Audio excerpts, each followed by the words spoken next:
जोहार, नमस्कार। पुनश्चर्या कार्यक्रम के अंतर्गत आज हम स्वयं में झारखंड की भाषाओं पर चर्चा करेंगे। भाषा विज्ञान के दृष्टिकोण से झारखंड भारत में एक महत्वपूर्ण स्थान रखता है, क्योंकि झारखंड भारत का एक ऐसा राज्य है जहां भारत की 4 प्रमुख भाषा परिवार में से 3 भाषा परिवार की भाषाएं झारखंड में ही बोली जाती हैं।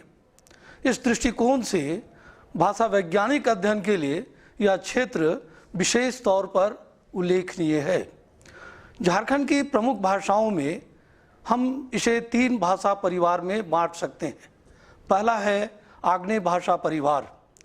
इस भाषा परिवार के अंतर्गत मुंडारी, संताली, हो, खड़िया, असूरी, बिरहोरी, भूमिज आदि भाषाएं बोली जाती हैं। दूसरा परिवार है द्रविड़ भाषा परिवार। इसके अंतर्गत 2 प्रमुख भाषाएं हैं, कुड़ुख और मल्तो। तीसरा भाषा परिवार आर्य भाषा परिवार के अंतर्गत नागपुरी, पंचपरगनिया, खोरठा और कुरमाली बोली जाती है।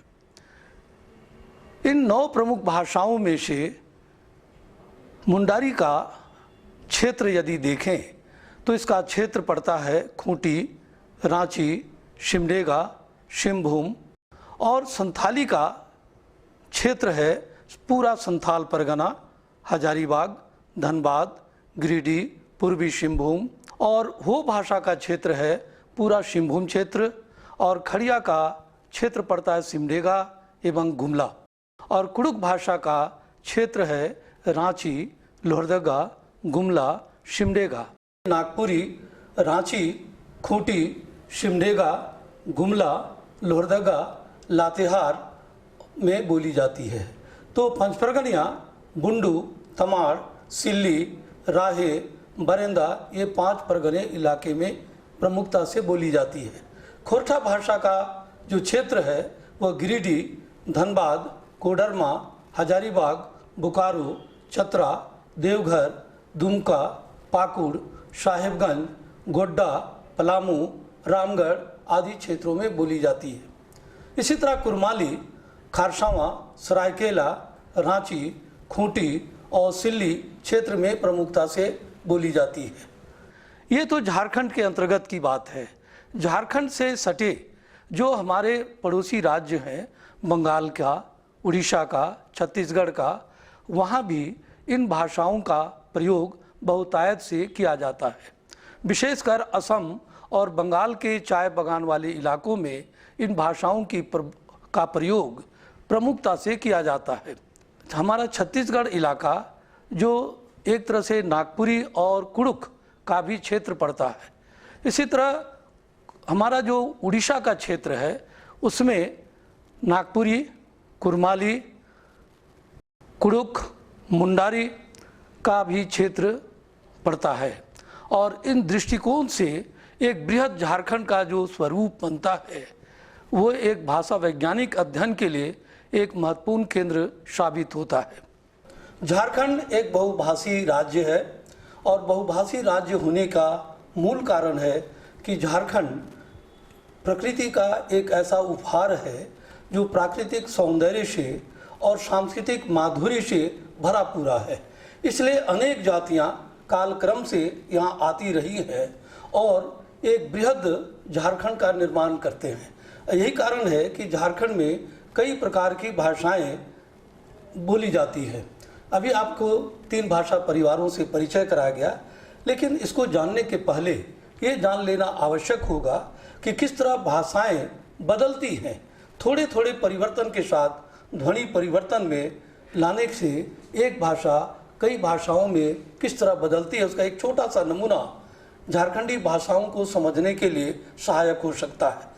यहाँ बोर्ड में देखिए, अहम शब्द है जो संस्कृत का पुराना शब्द है जिसका अर्थ मैं होता है। लोगों ने इस अहम शब्द के में अ का लोप कर दिया और हम बना दिया, और हम का प्रयोग मैं के लिए आज भी उत्तर भारत की कई भाषाओं में प्रयोग किया जाता है। और झारखंड में भी खोरठा और नागपुरी के उत्तरी भाग में हम का प्रयोग मैं के लिए किया जाता है। इसी तरह हमको भी लोगों ने ह का लोप कर दिया और म बचा दिया। और इस म ध्वनि में आप देखेंगे कि सिर्फ मात्राएं बदलकर कई भाषाओं का सृजन कर लिया गया है। आप बोर्ड में देखते हैं कि म के जगह पर हिंदी में मैं बना दिया गया है। और बगल में हमारा छत्तीसगढ़ी है, उन लोगों ने मैं के जगह मैं बना दिया। मैं रेंगत हवा मैं चलता हूँ। छत्तीसगढ़ी के पार मराठी का क्षेत्र है और मराठी में ये म मी बन गया है। मी गोड से बोलतो है, मैं गोड से बोल रहा हूँ। इस तरह आप देखते हैं कि मैं मी। और यदि आप उड़ीसा में चले जाएं तो यही मुँह बन जाता है। मुँह जीबी मैं जाऊँगा, मुँह जाऊचू मैं जाता हूँ। इस तरह से वहाँ मुँह प्रयोग हो गया। यदि मुँह के रूप से अगर आप उत्तर की ओर बढ़ेंगे तो वो मुई हो जाता है, अब मुई जीबी हो जाएगा। और उससे और थोड़ा झारखंड और उड़ीसा के बॉर्डर पर पहुंचेंगे तो इसका रूप मोय हो जाता है। और इस तरह से उड़िया और नागपुरी दोनों का मिश्रित रूप मोय जीबी हो जाता है। यदि आप रांची से कटक की ओर यात्रा करें तो देखिए नागपुरी और उड़िया के बीच में किस प्रकार का स्वरूप बदलता है, वो आपको विदित हो जाएगा कि मोय जाम, मोय जामू, मोय जाबू, मोय जाबो, मोय जीबी, मुई जीबी, मुँह जीबी। देखिए किस तरह मोय घिसते घिसते मुँह के रूप में आ गया है। इस तरह से ये भाषाओं का परिवर्तन दिखलाई पड़ता है, क्योंकि जहाँ मानव समुदाय है वहाँ भाषा है, और जहाँ भाषा है वहाँ संस्कृति है, और जहाँ संस्कृति है वहाँ जीने की कला है। और यही जीने की कला मनुष्य को एक दूसरे से पृथक करती है।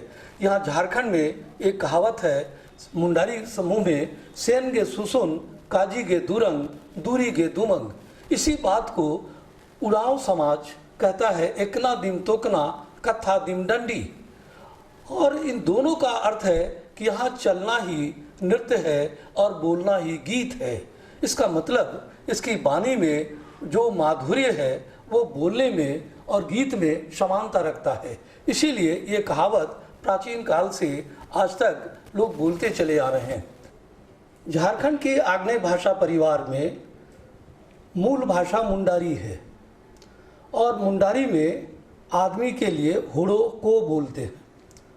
होड़ो को, ये होड़ो शब्द संथाली में जाकर और छोटा हो गया और वो हो गया होड़। होड़ माने भी आदमी, और हो भाषा में ये होड़ छोटा हो करके मात्र हो गया है। इस तरह देखिए मुंडारी समूह की जो भाषा है, मुंडारी, संताली और हो, ये तीनों एक समानांतर ध्वनि के रूप में विकसित हुई है। इसलिए होड़ो, होड़ और हो का विकसित रूप आया है, और इन तीनों का एक ही अर्थ आदमी के रूप में प्रयोग होता है। और यही कारण है कि बिरहोरी हो, असुरी हो, भूमिज हो, इसमें भी मुंडारी ध्वनियों की प्रधानता है, क्योंकि ये तीनों एक परिवार की भाषाएं। जिस तरह एक परिवार के व्यक्ति के जो बाल बच्चे होते हैं उनके चेहरे मोहरे अपने माँ बाप से मिलते जुलते हैं, ठीक वैसे ही ध्वनि साम्य इन आग्नेय भाषा परिवारों के साथ है। इसलिए अनेक मुंडारी, संथाली और हो भाषी एक दूसरे की भाषाओं को पूरी तरह समझ लेते हैं, और बहुत से लोग तो बोल भी लेते हैं। इसी तरह द्रविड़ भाषा परिवार में जो हमारा कुड़ुक भाषा परिवार है, जो विशेषकर झारखंड में बोली जाती है, रांची, लोहरदगा और गुमला में मुख्य रूप से। लेकिन इसका एक दूसरा रूप मालतू है, जो पहाड़िया जाति के लोग जो झारखंड के पूर्वी भाग में अवस्थित है वहाँ बोली जाती है। कुड़ुक की और मल्तो की ध्वनि तमिल ध्वनि से मिलती जुलती है, क्योंकि तमिल द्रविड़ भाषा परिवार की मूल भाषा है। तमिल भाषा से निकली हुई जो भाषाएं हैं वो तमिल, तेलुगु, कन्नड़, मलयालम है, और इनमें भी ध्वनि साम्य दिखलाई पड़ती है।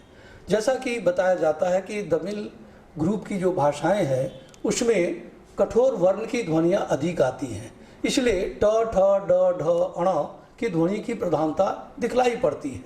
और द्रविड़ परिवार में जो झारखंड में बोली जाती है कुड़ुक, इसके लिए अभी लोगों ने विशेषकर नारायण उरांव सेंधा ने एक नई लिपि इजाद की है जिसका नाम तोलोंग सिकी दिया है, क्योंकि यहाँ तोलोंग शब्द का प्रयोग किया गया है कमर में बांधने वाले कपड़े से। जिस तरह से उसको बांधा जाता है ठीक वैसे ही इस लिपि की बनावट बताई जाती है। इसलिए इस लिपि का नाम लोगों ने तोलुंग सिकी का प्रयोग किया है और ये कुडुख भाषा में प्रयोग की जाती है। इसी तरह संथाली भाषियों ने अपने लिए एक नई लिपि का प्रयोग किया है। विशेषकर पंडित रघुनाथ मुर्मू ने ओल चिकी का प्रयोग किया है और इससे लिखने पढ़ने का कार्य भी चल रहा है और ओल चिकी में लिखे हुए साहित्य पर साहित्य अकादमी पुरस्कार भी प्राप्त हो रहा है।